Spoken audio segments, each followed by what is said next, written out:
What's up, fam of Liberty, and also anyone else stumbling across the Sons of Liberty for the first time? It's your boy BigSarge, the artist formerly known as Admin Tim, and my cat Mikey, who clearly does not want to be held, so let's just go ahead and put him down. Tonight I'll be doing a special live stream with comedian Cliff Cash, who we've had on our show before. Jessica Denson is not able to make it. Those of you who've been following long enough know that we partnered with Cliff and Jessica to help organize and promote the Veterans March Against Fascism in Washington, D.C. last month. The live stream will be at the same bat time, same bat channel. Yes, I'm dating myself. Anyway, tune in tonight, Thursday at 7 p.m. on our YouTube and or Facebook. We're just 3 days into the absolutely moronic phenomenon known as Confederate Heritage Month, and a whole lot of you are just now finding out that A, this is a real thing, B, seeing our joyful torching of traitors in the spirit of William T. Sherman, but also C, that Big Sarge isn't just a one-dimensional guy shouting about MAGA fuckface ass clowns and having random appearances of my cat Mikey when he wants to be held. All month long I'll be telling you stories that I've learned over the years, what I call an anti-celebration. Instead of talking about dead traitor Confederates, instead I'll be talking about men and women, black and white, who originate from the South but remained loyal to the United States. On occasion, I'll also talk about other things like I did yesterday with the Battle of Fort Stevens. And every now and again, I'll talk about things that put the lie to neo-Confederate Lost Cause revisionist history bullshit. As an example, Lost Causers and neo-Confederates like to talk about how William T. Sherman was a war criminal because he waged a total war, scorched earth campaign on the southern states of Georgia, South Carolina, and North Carolina, a tactic which cut a massive swath of damage and devastation throughout the South, but also helped hasten the end of the war. Or maybe it was Sherman's arrival at Fort Oglethorpe, where he encountered a minefield that killed and maimed some of his soldiers, and once the fort surrendered, Sherman forced its officers to walk through the minefield and clear it. This war criminal bullshit is from a bunch of crybabies who worship their dead traitor ancestors and cling to some noble resistance bullshit whilst pining for a failed insurrection. It's also hypocritical, and so during Confederate Heritage Month, I'll be talking to you about actual war crimes like the Fort Pillow Massacre and the Battle of Poison Springs. Oh, and the Battle of the Nueces. We'll talk about the Battle of Milliken's Bend, which was one of the very first actions in which black soldiers fought as a unit, demonstrating the value of black soldiers as part of the Union Army. Now, this battle wasn't a smashing success for these soldiers. They had just been recruited and were not very well trained, even in comparison to white soldiers who were just as new. And when Confederates charged, after the Union's initial volley, things devolved into a hand-to-hand combat, quite literally. In addition to punching each other, rifles were used as clubs and bayonets were also used. Black soldiers who surrendered or were overwhelmed were captured and returned to slavery, and that's if they weren't beaten to death by Confederate jailers.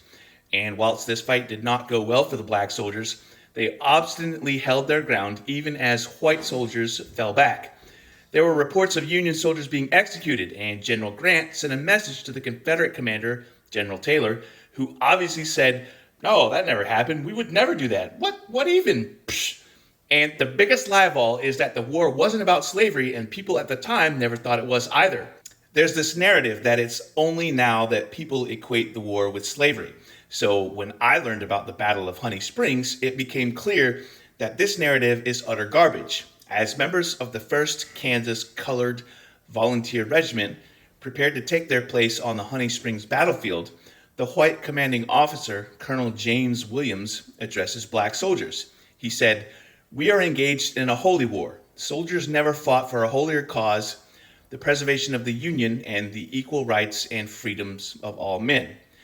You know what the soldiers of the Southern armies are fighting for, the continued extension of slavery on this continent, and if they are successful, to take you and your wives and children back into slavery. Show the enemy this day that you are not asking for quarter and that you know how and are eager to fight for your freedom." So you know what? These people knew in the 1860s what the war was about. Why do we have people today who don't know or deny it? There's so much information and documentation from that era that's available that you may as well start equating Confederacy apologists with Holocaust deniers. I said it.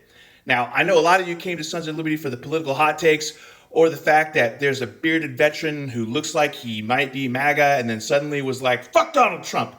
I know a lot of you are wondering, what the hell are we talking about all of this for? Why are we doing a crowdfunding campaign to fund a documentary web series about debunking lies and myths about the Civil War? Some of the things that we want to bring to you are just for funsies. And yeah, maybe there's also a tiny bit of pettiness. For example, there's a cemetery in New Jersey, which is the final resting place for some black soldiers who fought for the Union. This cemetery made news a few years back because it's on the edge of one of Donald Trump's golf courses, and the Trump family tried to illegally encroach on it or then have it relocated when they got caught. So I want to go there and visit, and I'm told that there's some black reenactors who do an annual ceremony there. So I definitely want to support that and bring awareness to this important small piece of property. But also, I have here the school book used for decades for South Carolina's school children of a certain age. It was written by a woman who was a proud member of the United Daughters of the Confederacy, a woman who was a Southern aristocrat descended from a conservative slave-owning oligarch. Several history books used by South Carolina schools for about 100 years were written by this woman and her mother and grandmother. Through this book and other books like it, countless tens of thousands or maybe even hundreds of thousands of minor age students, black and white and every other ethnicity, learned that the American Civil War was just a mild disagreement between the North and the South. We learned that it was a grand and noble adventure for Southerners who all saw it as their duty to support the Confederacy. I grew up being told that every Southerner was a Confederate, which clearly isn't true. The war certainly wasn't about slavery, we were told, and enslaved black people were generally happy because they were singing in the fields as they worked, they were provided for and cared for, and yeah, okay, maybe that was true for like 3 people that it applied to. My Aunt Ruth wrote a number of historical books, and one of them was about South Carolina slavery. She gave me a copy, and it destroyed what I knew about the enslavement of black people. This book was graphic, and it pulled no punches. It also covered the fact that a lot of people who engaged in the slave trade or profited from it knew that it was bad, but the money was so good that they kept on doing it. My aunt would later make a documentary film with a woman that she met who was also studying the history of slavery in South Carolina. These 2 women, who didn't know each other at all and only met when they were both studying the same book at the same time at their local library, decided to team up to make this documentary.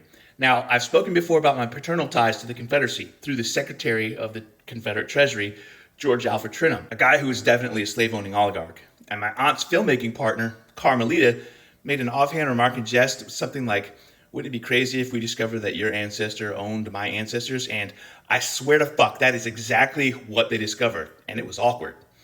All of these things that I talked about are exactly why I'm doing a documentary of my own called Let's Talk About the Civil War.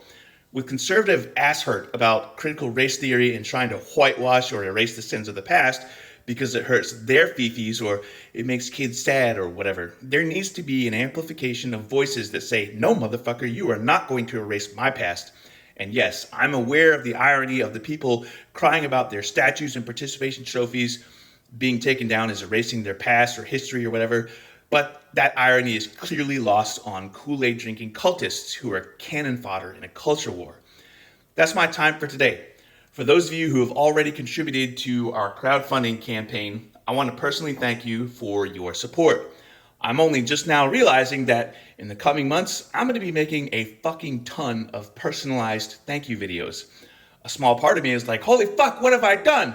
But you know what? Fuck it, we ball. Bring it on.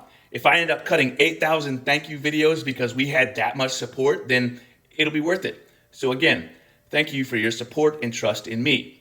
Big Sarge, out here. 2 claps and a rick. The Confederate flag is a participation trophy. Get fucked and die mad about it. Hashtag not sorry, not sorry. Woo! And now it's time for the throw punch!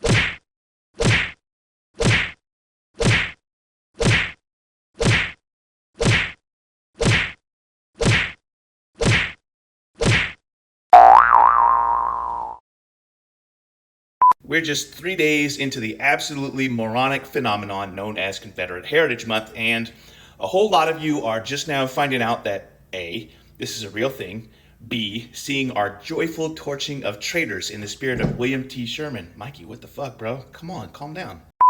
But also, I have here the school book upside down, like fucking George Bush. Yes, that's a Timberwolf battle mech.